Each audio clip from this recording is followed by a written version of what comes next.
Grand ciel bleu et température printanière. Stop, Paddy, là.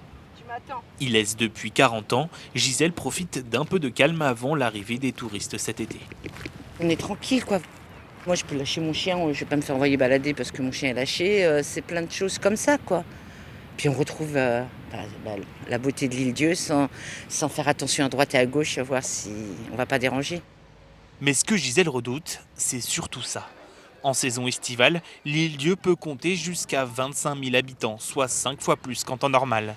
Ces ports et ces paysages ont toujours attiré l'œil des visiteurs, mais depuis la crise sanitaire, l'afflux de touristes en été s'est accentué, entraînant notamment des problèmes de logement pour les locaux. Un phénomène qui pourrait s'amplifier avec la participation au concours du village préféré des Français.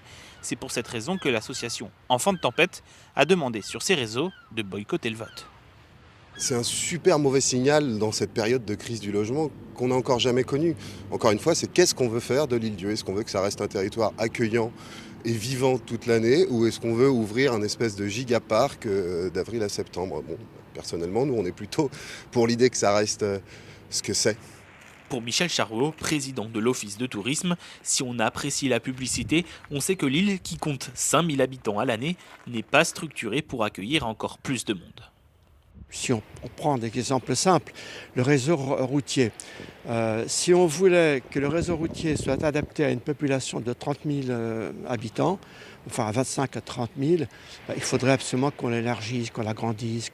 Or, l'île-Dieu perdrait son charme à ce moment-là. La mairie, de son côté, n'a pas souhaité s'exprimer sur le sujet. Les îlets devront maintenant trouver une solution pour accueillir les estivants, tout en préservant ce qu'ils appellent leurs cailloux.